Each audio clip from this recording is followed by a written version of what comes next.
Discuss करेंगे iron sucrose treatment के ऊपर। आयरन सुक्रोज कैसे दिया जाता है?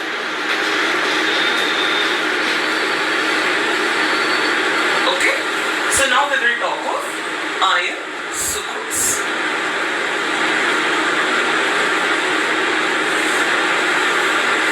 आयरन सुक्रोज देने के लिए हमें बेसिकली पहले ये देखना पड़ता है कि इस मरीज की रिक्वायरमेंट कितनी है।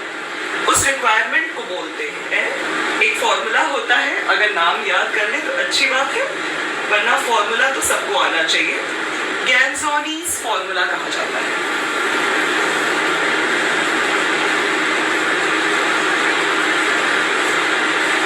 अब ये गैंजोनी फॉर्मूला क्या है? हमें ये निकालना है कि हम इस महिला को हमें टोटल कितना मिलीग्राम आयरन देना है। तो जो फॉर्मूला है वो ये कहता है, total iron in milligrams requirement is equal to body weight. अब इसमें मैं एक चीज छोटी सी ऐड करूंगी। कौन सा बॉडी वेट है ये है प्री प्रेगनेंसी बॉडी वेट। मतलब उस महिला का प्रेगनेंसी से पहले बॉडी वेट कितना था। अब लोगों के दिमाग में ये सवाल आता है कि हमारे पास तो ज्यादातर प्रेगनेंसी के पहले वेट बहुत कम लोगों का मिल पाता है। अर्बन एरियाज में जो पढ़े लिखे मरीज हैं, हो सकता है वो अपना वेट बता सके कि प्रेगनेंसी से पहले मेरा वजन इतना था, बट नॉर्मली जो हमारे गांव की आबादी होती है उसे प्रेगनेंसी के पहले का वेट पता ही नहीं होता।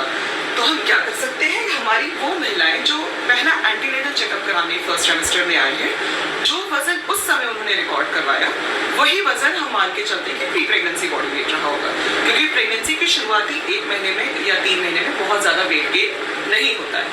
तो जो भी हमारा प्री प्रेगनेंसी बॉडी वेट यदि हमारे पास उपलब्ध है तो हम उसको यूज कर लेंगे, वरना जो भी फर्स्ट ट्राइमेस्टर में हमने पहला वेट रिकॉर्ड किया था उसको हम बॉडी वेट मान सकते हैं।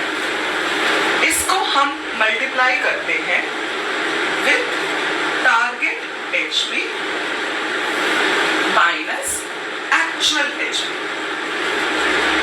Target haemoglobin minus actual haemoglobin. अब टारगेट हीमोग्लोबिन हमारा क्या है प्रेगनेंसी में? 11 ग्राम। तो टारगेट तो हर बार 11 रहेगा। दूसरा है एक्चुअल हीमोग्लोबिन।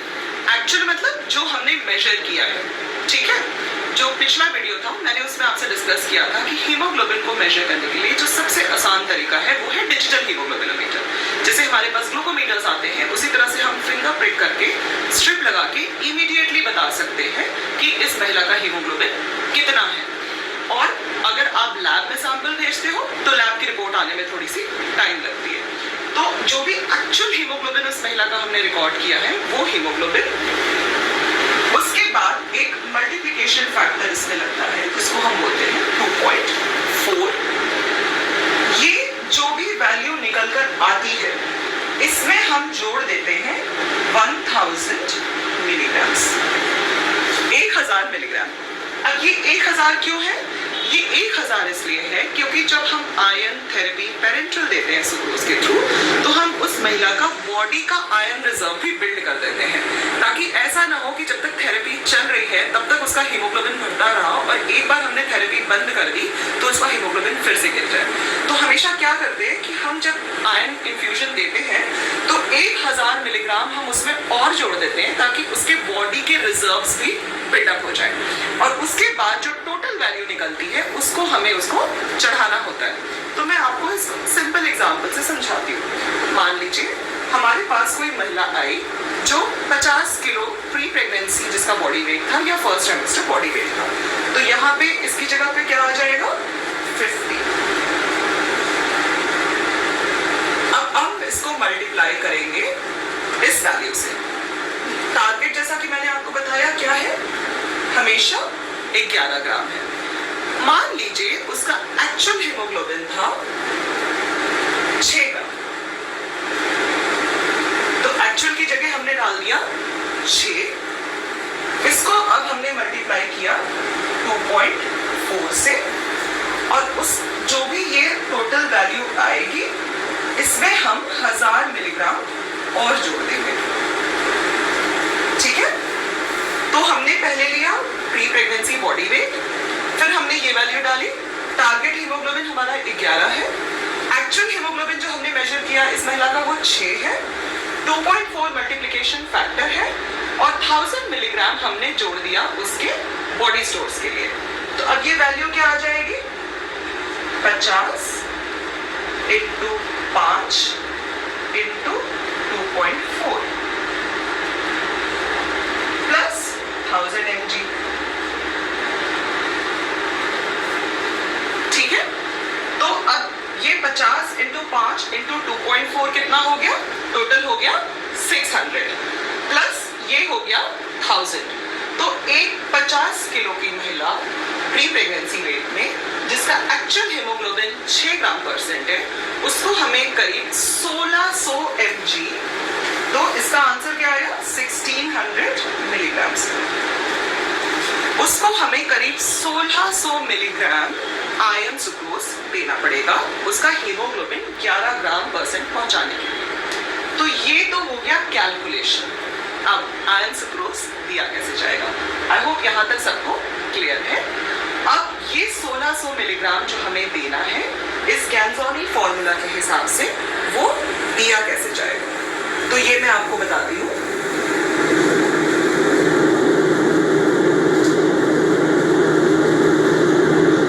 इसके लिए हमें क्या लेना है, 1600 मिलीग्राम को हम डिवाइडेड डोजेस में लेते हैं।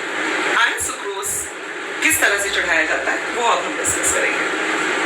एक बार में सिर्फ 200 मिलीग्राम ही चढ़ाया जाता है, ठीक है। तो पहले तो हमें ये जानने की जरूरत है कि आयरन सुक्रोज जब एक बार चढ़ाया जाएगा तो वो सिर्फ 200 मिलीग्राम ही चढ़ाया जाएगा। दूसरा, हमें इसको ऑल्टरनेट डेज पे देना है। 2 to 4 डेज पे नॉर्मली कहा जाता है, तो हम क्या करते हैं इसको ऑल्टरनेट डेज पे देते हैं। जैसे मान लीजिए आपने किसी मरीज को मंडे को शुरू किया, तो आप मंडे ट्यूसडे छोड़ के वेडनेसडे चढ़ाएंगे, फिर थर्सडे छोड़ के फ्राइडे चढ़ाएंगे। तो दूसरा हम क्या करेंगे, हम इसको ऑल्टरनेट डेज पे चढ़ाएंगे, ठीक है। ये इसका दूसरा रूल है। तीसरा ये है कि जब तक आयरन सुक्रोज चलेगा तब तक उसको IFA नहीं चलेगा, तब तक हम उसको आयरन की गोली नहीं देंगे, जब तक आयरन सुक्रोज थेरेपी पे हमारी मरीज चल रही है, ठीक है। इसका चौथा रूल ये है कि हमेशा हॉस्पिटल में दिया जाएगा, आपको भर्ती करने की जरूरत नहीं है, आप OPD बेसिस पे भी दे सकते हो, लेकिन हमेशा मेडिकल सुपरविजन में दिया जाएगा। आपके पास हमेशा इमरजेंसी ट्रे रेडी होनी चाहिए, ठीक है। इमरजेंसी ट्रे में हमें क्या चाहिए, बेसिकली हमें चाहिए इंजेक्शन एड्रेनालिन, एवन, हाइड्रोकॉर्टिसोन, ताकि अगर रेयरली किसी मरीज को कोई रिएक्शन हो जाए या एनाफिलैक्सिस हो जाए, जो कि रेयर इंस्टेंस होते हैं, तो हमारे पास वो ट्रे मेंटेन होनी चाहिए। उसके अलावा जो एक इम्पॉर्टेंट काम है वो ये है कि हमें इस मरीज को मॉनिटर करते रहना है, ठीक है। हॉस्पिटल में जब तक ये चल रहा है तब तक हम इस मरीज को मॉनिटर करते रहेंगे। क्या क्या मॉनिटर करेंगे, पल्स और ब्लड प्रेशर, क्योंकि सबसे कॉमनली ये देखा जाता है कि जब हम किसी मरीज को आयरन सुक्रोज चढ़ा रहे होते हैं तो उसका जो BP है वो फॉल करता है। तो ये कुछ बेसिक रूल है जो नर्सेस को फॉलो करने चाहिए डॉक्टर्स के प्रिस्क्रिप्शन पे जब उन्होंने आयरन सुक्रोज प्रिस्क्राइब किया। तो जब आप उनको आयरन सुक्रोज चढ़ा रहे हो तो आपको कुछ कुछ चीजें ध्यान देनी है, ठीक है। तो अब क्योंकि 200 मिलीग्राम है, ये टोटल कितनी बार चढ़ेगा, 8 डोजेस चढ़ाने पड़ेंगे हमें। जिस मरीज को 600 चाहिए 1600 चाहिए, उसे हमें इसको टोटल 8 डोजेस चढ़ाने पड़ेंगे। तो हम क्या करेंगे, ये जो 200 मिलीग्राम की डोज है इसको हम 8 डोजेस में करके इसको चढ़ाएंगे। अब एक बार में 200 चढ़ेगी, आपकी जो महिला है वो आएगी हर ऑल्टरनेट डे, एक एक दिन छोड़ के। टोटल कितनी बार आएगी, 8 बार आएगी।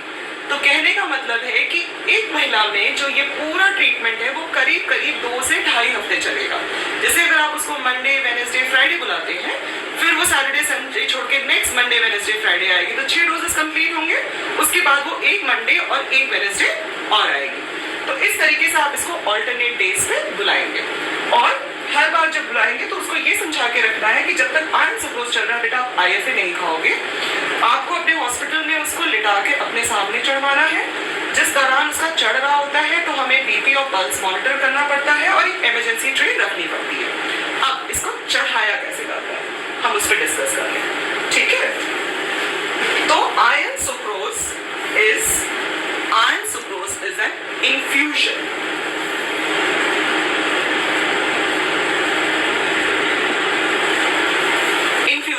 इन्फ्यूजन का मतलब हमने इसको एक ड्रिप सेट में डाला और उसके बाद हमने ड्रिप चला दी, तो ये धीरे धीरे इन्फ्यूज होता जाएगा। तो जैसा कि मैंने आपको बताया हम क्या करते हैं, हम 200 मिलीग्राम आयरन सुक्रोज ले लेते हैं, ठीक है। हम 200 मिलीग्राम आयरन सुक्रोज लेते हैं, उसको हम मिलाते हैं 100 मिलीलीटर्स ऑफ नॉर्मल सलाइन में। ये है step number 1। 100 millilitres normal saline होनी चाहिए आपके पास, ठीक है। अगर आपके पास 100 ml का नॉर्मल सलाइन का बॉटल अवेलेबल है, वेल एंड गुड। नहीं अवेलेबल है तो आपको जो नॉर्मल सलाइन की 500 ml की बॉटल आती है उसमें 400 ml को बहाना पड़ेगा। गलती से भी आप ये ना सोचें कि चलो इसको मैं मरीज को चढ़ा देती हूँ। क्यों? क्योंकि वो जो पानी है वो ओवरलोड करेगा एक ऑलरेडी एनीमिक मरीज को, ठीक है। तो आपको वो 400 ml नॉर्मल सलाइन का मोह नहीं रखना है, आपको वो 400 ml नॉर्मल सलाइन डिस्कार्ड कर देनी है। इसके बाद जो 100 ml नॉर्मल सलाइन उस 500 ml के बॉटल में बचेगी, उसमें आप डिसॉल्व करोगे 200 milligrams of iron sucrose. This is step 1। Step 2 क्या करेंगे, हम अपने मरीज का पल्स लेंगे और ब्लड प्रेशर लेंगे और उसको एश्योर करेंगे कि बेटा ये जो ड्रिप मैं आपको चलाने जा रही हूँ ये 15 से 30 मिनट में पूरी हो जाएगी। अगर कोई भी दिक्कत होगी आप मुझे बताओगे। ये बहुत ही सेफ मेडिसिन है, इसकी वजह से आपका जो हीमोग्लोबिन लेवल है वो काफी फटाफट बढ़ने की हम उम्मीद रख रहे हैं। और क्योंकि तुम्हारा बेटा हीमोग्लोबिन कम है इसकी वजह से प्रेगनेंसी में बहुत खतरे हो सकते हैं, इसलिए ये ड्रिप उनको चढ़ाई जा रही है। हमारे लिए ये इंपॉर्टेंट है कि हम इस मरीज को काउंसिल करते रहें, क्योंकि आप ये सोचो कि इस महिला को 8 बार आना पड़ रहा है जो वजन और जो हीमोग्लोबिन मैंने लिया। तो कोई भी महिला 2.5 हफ्ते तक लगातार आती रहे तो हमें उसका मोटिवेशन लेवल बहुत ही मेंटेन करने के लिए रखना पड़ता है ताकि वो कंप्लायंस ब्रेक ना करे। तो हमने मरीज का पल्स ब्लड प्रेशर लिया कि वो बिल्कुल नॉर्मल है। अब इसके बाद हमने उसकी ड्रिप स्टार्ट की। तो जो शुरू की ड्रिप चलती है इनिशियल 5 मिनट्स, ठीक है। इनिशियल 5 मिनट जो ड्रिप चलती है उसको हम चलाते हैं 20 to 30 ड्रॉप्स पर मिनट।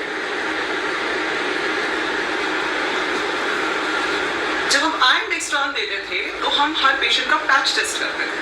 कहने का मतलब कहीं ये पहले से सेंसिटिव तो नहीं है। किसी भी टेस्टिंग की जरूरत आयरन सुक्रोज में नहीं है, ये याद रखिएगा, ठीक है। हमें बिना टेस्ट के हम आयरन सुक्रोज चढ़ाते हैं। तो करते क्या है कि इनिशियल 5 मिनट्स हम इस ड्रिप को 20 to 30 ड्रॉप्स पर मिनट में चलाते हैं। तो जब 20 to 30 ड्रॉप्स मिनट में हम चलाते हैं उसी समय हम क्लाइंट को ऑब्जर्व कर लेते हैं कि उसको कोई प्रॉब्लम तो डेवलप नहीं हो रहा है। तो उसमें क्या क्या देखते हैं, कोई रैशेस तो डेवलप नहीं हो रहे, कोई ब्रेथलेसनेस तो डेवलप नहीं हो रही, उसका पल्स और BP रिपीट मॉनिटर करते हैं, ठीक है। Monitor pulse and monitor blood pressure, ठीक है। हम इस 5 मिनट में जब वो स्लो ड्रिप चलाते हैं 20 to 30 ड्रॉप्स पर मिनट के हिसाब से, तब हम उसको देखते हैं कि उसको कोई रैशेस या जॉइंट पेन्स या ब्रेथलेसनेस या पल्स या ब्लड प्रेशर में कोई गिरावट तो नहीं आ रही है, ठीक है। इसके बाद अगर हमारी पेशेंट बिल्कुल नॉर्मल रहती है, जो कि मैक्सिमम केसेस में होता है, तब हम इस ड्रिप रेट को बढ़ा के फास्ट कर देते हैं, ठीक है। अबाउट 80 ड्रॉप्स 60 to 80 ड्रॉप्स पे सेट कर देते हैं। और ये हमारा जो पूरा इन्फ्यूजन है ये 15 से 30 मिनट में खत्म हो जाना चाहिए। फिनिश। एक जो कॉमन गलती देखी गई है वो ये है कि लोग ड्रिप चला के धीरे धीरे चलाते हैं तो उनको इससे ये लगता है कि इससे रिएक्शन नहीं होगा। ये एक गलत प्रैक्टिस है। हमेशा आयरन सुक्रोज 15 से 30 मिनट के अंदर ड्रिप हमें खत्म कर लेनी चाहिए। और इनिशियल के 5 मिनट हम स्लो चलाते हैं और अगले 15 से मिनट में हम इस ड्रिप को कंप्लीट कर देते हैं। उसके बाद हम फिर से रिपीट करते हैं उस क्लाइंट का पल्स और ब्लड प्रेशर। और जब ये हमारी महिला बिल्कुल नॉर्मल होती है, हम इसका जो भी आपने एंटीनेटल कार्ड बनाया है उसके ऊपर मेंशन करते हैं कि हमने इसको 100 ml नॉर्मल सलाइन में 200 मिलीग्राम आयरन सुक्रोज डेट डाल के आप चढ़ा देते हो कि इस दिन हमने दिया है। फिर आप उसके एंटीनेटल कार्ड पे ये भी लिख देते हो कि अब इसको नेक्स्ट कब आना है। ठीक है, जब ये पूरी ट्रीटमेंट कंप्लीट हो जाता है, हर मरीज का जो रिक्वायरमेंट आएगा गैंजोनी फॉर्मूला में वो डिफरेंट आएगा। तो जब हम टोटल आयरन थेरेपी इसकी कंप्लीट कर देते हैं, उसके बाद हम 3 हफ्ते के बाद हम इनका हीमोग्लोबिन रिपीट करके देखते हैं कि इनका हीमोग्लोबिन राइज कितना हुआ। जो एक्सपेक्टेड रेंज है हमारी वो क्या है, 11 ग्राम % है। इस दौरान IFA नहीं देना है, मैं फिर से रिपीट कर रही हूँ। जब आपकी ड्रिप खत्म हो जाएगी, जो लास्ट डोज जब आप आयरन सुक्रोज का दे दोगे, जिस भी दिन उसके वो टोटल डोजेस खत्म हो गए, उसके बाद कम से कम 48 घंटे के बाद ही वो आयरन टैबलेट फिर से शुरू कर सकती है, वरना उसके बीच में आपको आयरन नहीं देना है।